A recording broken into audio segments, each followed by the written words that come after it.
Senator Kelly Hancock, thank you so much for joining us. We appreciate it. So you were one of two Republicans who voted to convict Attorney General Ken Paxton. Why did you feel so strongly?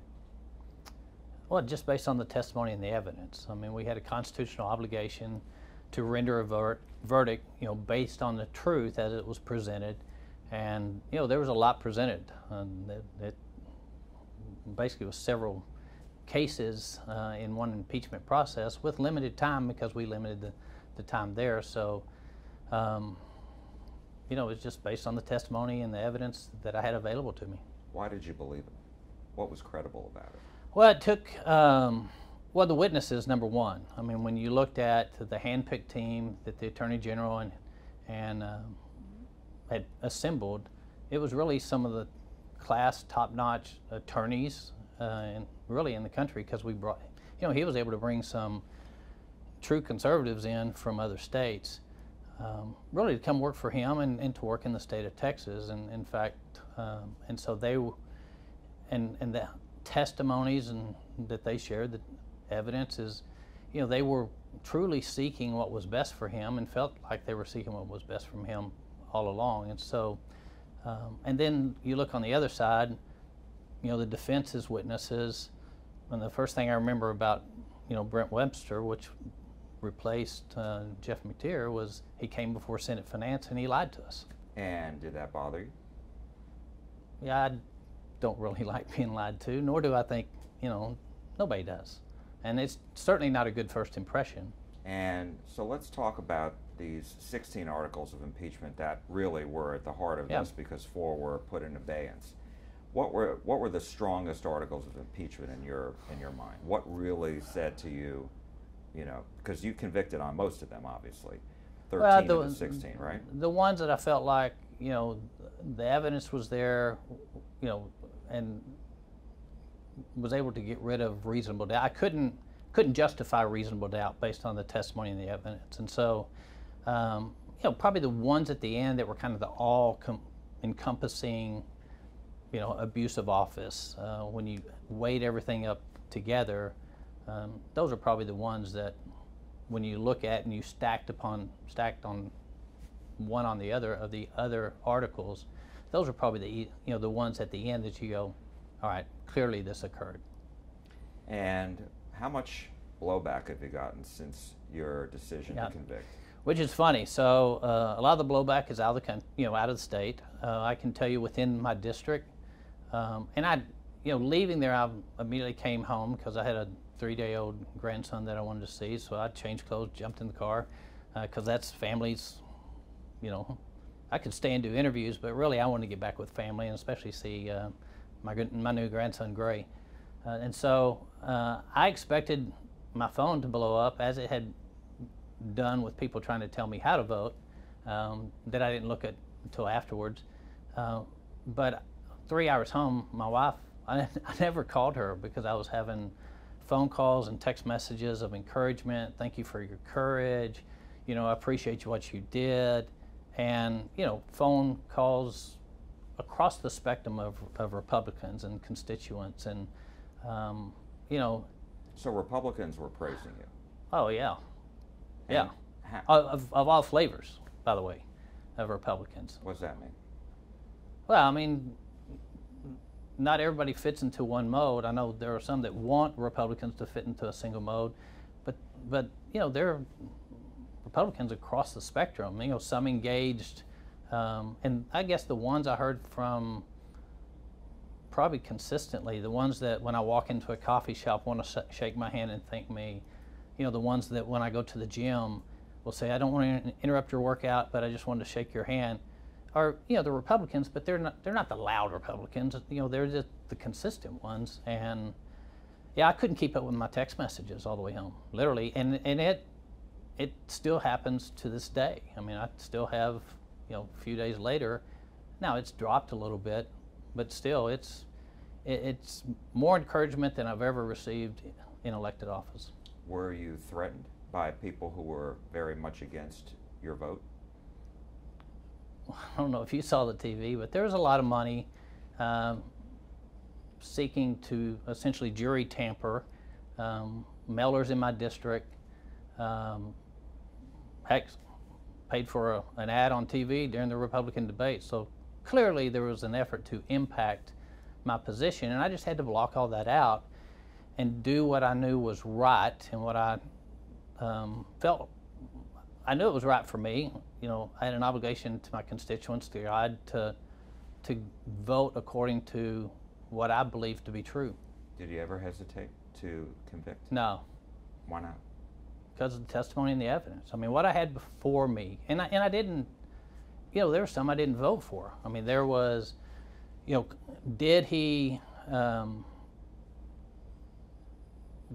was he able to block voters from information in the whistleblower case? Sure, absolutely.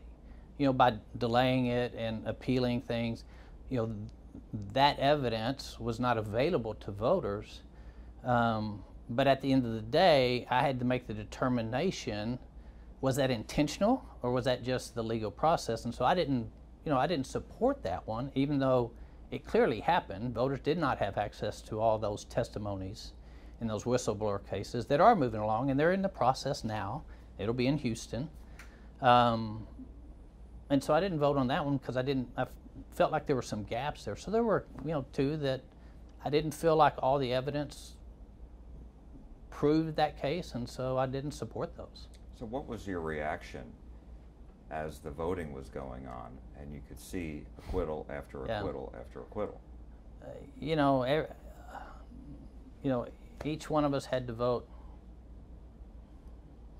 our convictions, and I did, and was comfortable. And you know, I've shared with people that you know, it was a very anxious time, and I kind of expected to, you know, have a little anxiety, knowing that I didn't know whether I'd be alone or not, being the only Republican voting based on what I felt like were the truth behind the evidence that we had presented and available to us. Not all of it was presented. I had to go find some things in, you know, the 450 documents that were available to us that, you know, didn't pop up on our screen.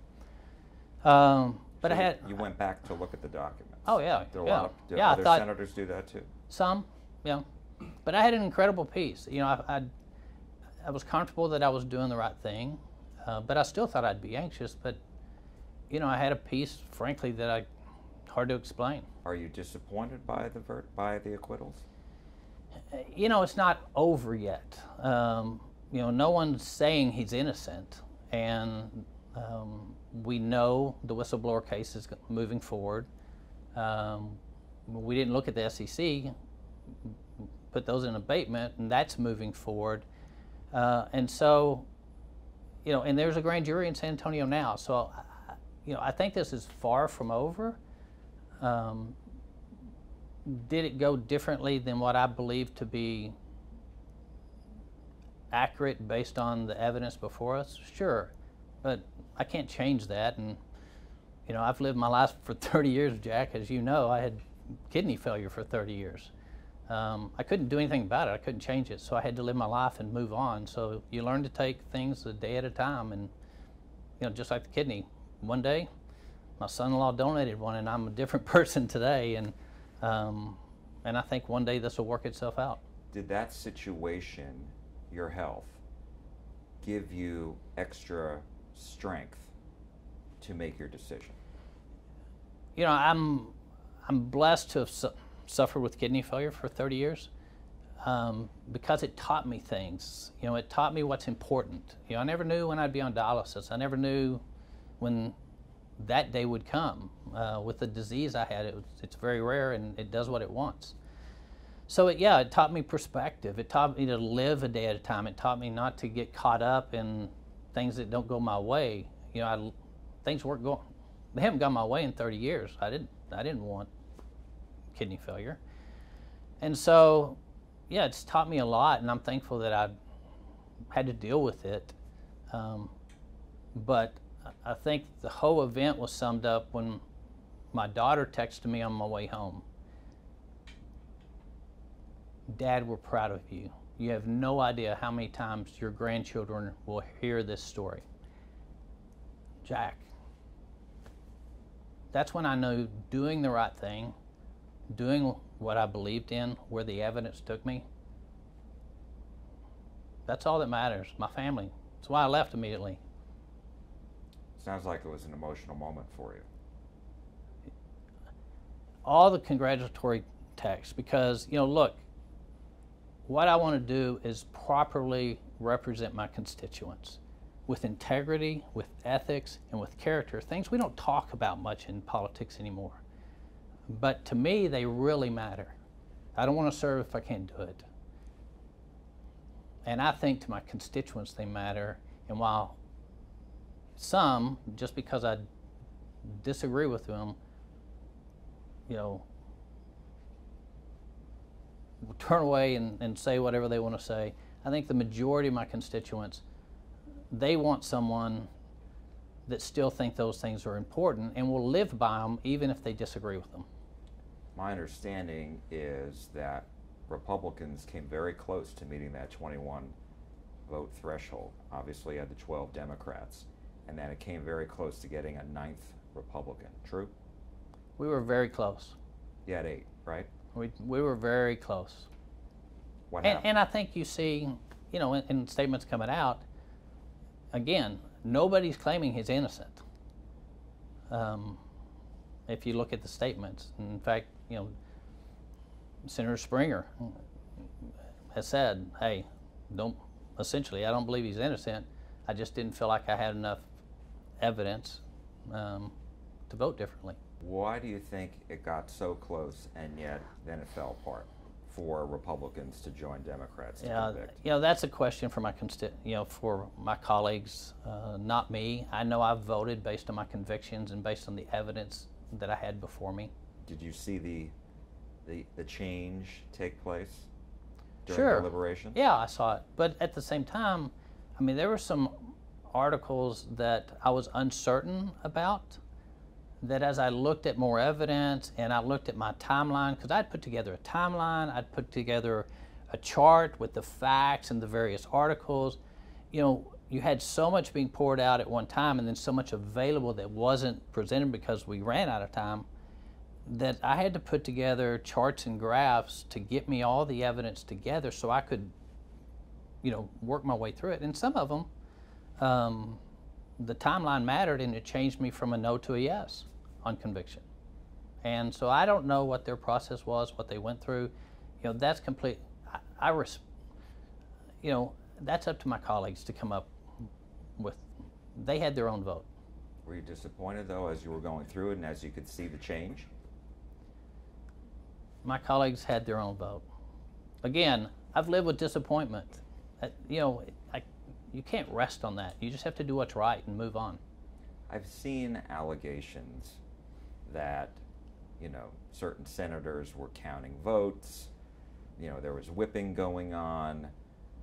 I've seen accusations that the lieutenant governor tried to put his thumb on the scale. Can you clear the air for us? Did that happen? We know each other, and in deliberation you can kind of see, but there was no counting of votes. I'm not aware of the lieutenant governor attempting to tip the scales. Is there an impact when the presiding officer determines committee assignments, determines chairmanships? We're the Senate, and he's the one that makes all those decisions. But I never saw that or heard anything about him reaching out or him trying to, impact any of the votes of the senators. Are you concerned your vote will impact whether you're a chairman next session? Jack, I've been a chairman of a powerful position, and I've been, given a new chairmanship based on our differences. But my job is to represent my constituents and do what I think's right. And if being a chairman of a powerful committee becomes more important than me doing what's right and representing my constituents, that's the wrong position for me to have. Dick Degarin said in an interview, and Dick Degarin was one of the attorneys for the House impeachment managers, he said the senators were chickens. What do you make of that statement? Do you agree? That's Dick Degarin's statement. You'll have to ask him. But do you agree with it? I look forward to working with my colleagues. I think, where they came to their decisions up to them. And let me ask you about. And you know, go ahead. You don't serve in the Senate and be a chicken. You just don't, because it doesn't matter what you do, people are going to criticize you. So, how worried are you about being primaried? I mean, you haven't been primaried since 2012, so it's over a decade, am I right? So how concerned are you about that? None. Why not? Well, first and foremost, I mean, God's in charge of all things. And again, through my experiences and my health situation, I live a day at a time. I mean, that's a long way off. My job today is do the best I can. I mean, my prayer today was be truthful, be honest, you know, be relaxed. A day at a time, Jack. Did you have a chance to see the Attorney General and his interview with Tucker Carlson? No, and really, in order to do right by the interviews, you know, I've kind of avoided some of those intentionally because I don't expect all the statements made to be truthful based on history. I mean, and I didn't want it to impact this interview or any other interview. I didn't want it to impact my emotions, my psyche. I just wanted to come and be honest and truthful, and kind of the way I ran from the very beginning when I first started this 17 years ago is, hey, look, I'm just me, and if that works, vote for me. I can't try to be something I'm not, or someone I'm not. What was your thought about the Attorney General not attending most of the trial and the fact that he did not testify in his own defense? Yeah, that's been what he said, but what we know is he was asked several times to testify before the House, and he refused to. When he testified before the Senate, when we got to a point of saying something that Brent Webster said that was inaccurate, he stepped aside and let his first assistant say that, and then clearly, I mean, the Senate was his, and he still chose to not even be in town for a piece of it, or show up. And so you'll have to have, I think he was given more than ample opportunity to tell his side of the story in spite of what he says publicly and on the radio. Did that bother you, that he wasn't there? I think you take all things into evidence, and the fact that he wasn't there, you know, there was a verse that you know, kind of I got early in this process. It's John 3:19 through 21, and it talks about how evil likes the darkness, but truth likes the light, because they want everyone to see their actions were actions before God. And so, yeah, the action and not being there was evidence I took into account. Not willing to sit. I know what I would do. You know, if I were telling the truth, I want to be there to back and represent that truth.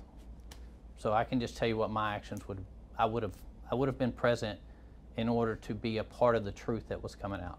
During his interview with Tucker Carlson, he blamed the Biden administration for wanting to take him out because of his legal challenges against the Biden administration. And he blamed Texas Democrats and Speaker Dade Phelan for trying to get him out of there. Do you agree with that? I don't think it benefits any of us to blame others for our indiscretions. And so, you know, as a Christian, I believe in grace, I believe in mercy, but that starts with remorse and repentance. And, you know, those are things that I would like to see rather than trying to blame others. Every Attorney General we've ever had is going to go after a Democrat administration, and I don't think at the state level, I don't think Texas. I think Texas deserves both integrity, ethics, strong character, and action. I don't think we have to pick or choose. And I hope as we move forward that while we haven't talked much in politics lately about integrity and ethics and character, I hope this inflection point that has been created brings those things back to the forefront to recognize that you can have both and you deserve both in your elected officials. And we, me included, should be held to a higher esteem. Did Lieutenant Governor Dan Patrick run a fair trial? You know, there's concerns with the $3 million that were up front, and there were concerns with the closing statement as the presiding officer, but, you know, I think he did what he could do to try to run a fair trial, and I told him so. I thought in between those things that, you know, I think were questionable. You know, I personally told him I thought he ran a fair trial in light of everything. I mean, we know clearly where he stood, but I think he really attempted and put a lot of time into doing a good job. And the $3 million you're referring to is the $1 million contribution and the $2 million loan he received from the Defend Texas Liberty PAC. Right. And the comments you're referring to is after the trial, he really condemned the impeachment process and went after Speaker Dade Phelan. Did you agree with his remarks about the Speaker and rushing this through? Do you think this was a fair process? You know, there was a lot of distraction on the process. My take on it was once we had that constitutional obligation, that's where all my focus was. There's a lot of discussion on that. You know, I would say that both sides, you know, the House, looking back on it, having, you know, not much to look at because it doesn't happen every day, would probably do a few things different. But, Jack, it didn't matter once we had it. Our job, now it's our job.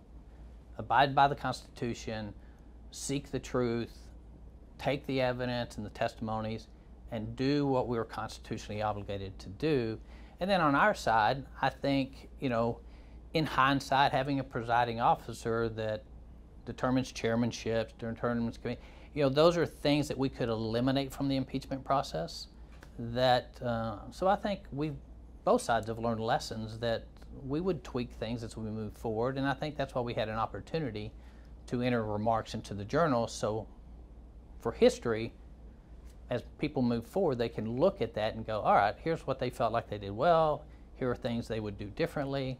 So, do you think changes should be made to the impeachment process, at least as far as the House is concerned?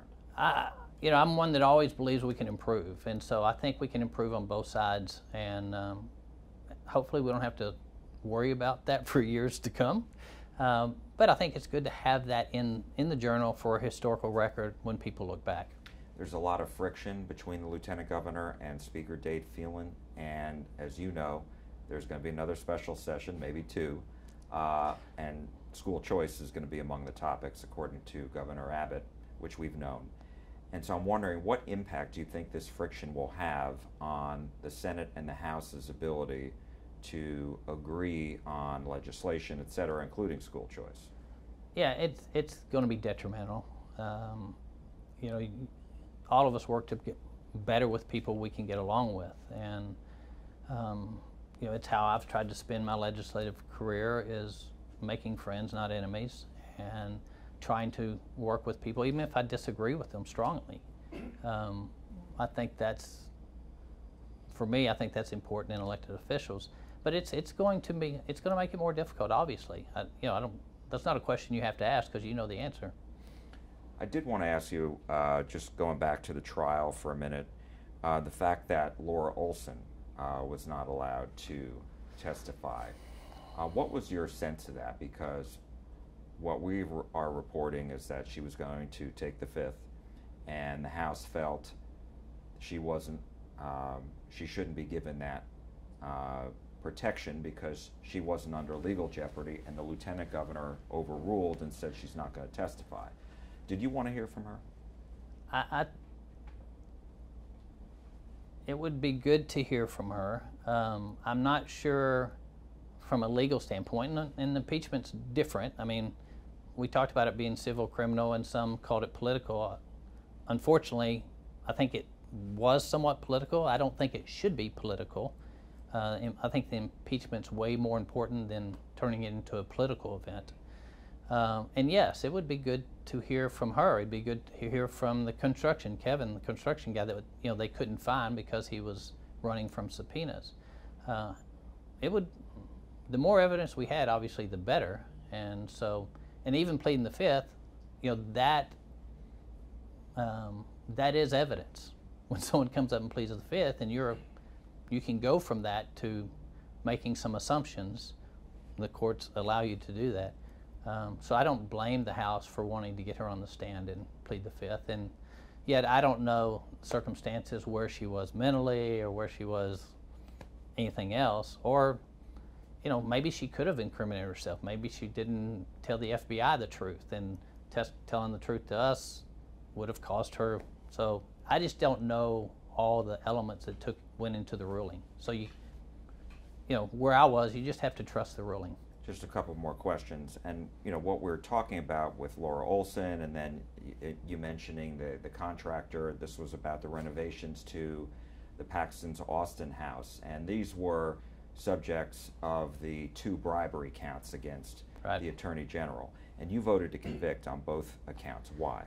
Yeah, and so really the evidence that I went through, one of the things, the distraction that was there was that the construction we were talking about was either the insurance related, which was a separate deal. Yeah, it was done and it was paid for by insurance, or it was the kitchen, which wasn't done or was done, whatever. That really didn't matter. When I was able to look at the evidence more closely, I found that it was refinishing floors, which they moved in July. The invoice was created October 1. It was backdated to September 1, due September 30th. And when you looked at the metadata, the invoice was never even sent. And so, the work that was done was floors, fixtures, things that are done before you ever move into a house. And so there was, once I was able to dig through it and find the facts, and it became, that was one that I was like, I don't know, until I found more evidence going through the 450 documents. And I got there and I went, yeah, this seems to have occurred. What did you think was going on? What do you think happened? Jack, I think it all started with the affair, and things just started going downhill after that. And the relationship with Nate Paul was not a healthy relationship. His top lieutenants, his top deputies tried to warn him about that relationship. We know that just recently Nate Paul was taken away in handcuffs and is going to trial. We don't know that he's guilty, but we know he's going to trial, and there was enough to handcuff him and haul him out. And so I just think it started snowballing, and Nate Paul began to ask for one favor and then another, and obviously his world financially was collapsing. So things just got out of hand, and unfortunately, one lie leads to another, and you get where there's no way to get out of it. My last question to you, and I appreciate your time, and that is, you talked about integrity. What message do you think Attorney General Ken Paxton's acquittal sends to the public? Well, rather than the message it sends, which was my concern, I didn't want to send a message to my constituents that I thought he was innocent. And I've seen a write-up recently where they equated acquittal with innocence. It's not innocence. It could be not enough evidence, or it could be reasonable doubt, but it doesn't mean innocent. And so rather than the message it sends, I hope the whole process, where it brings us to, is that a higher regard and a higher standard for our elected officials. That people wake up and make, for the first time in a long time, integrity, ethics, character, moral character, and recognize they can have both.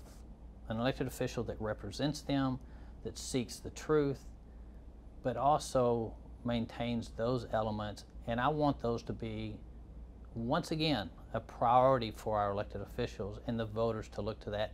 And I hope that this creates that awareness that that's important again, and elevates it, that we hold all of us to a higher standard, a higher level of accountability.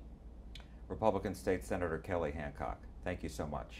Appreciate it. Thanks, Jack. We appreciate you.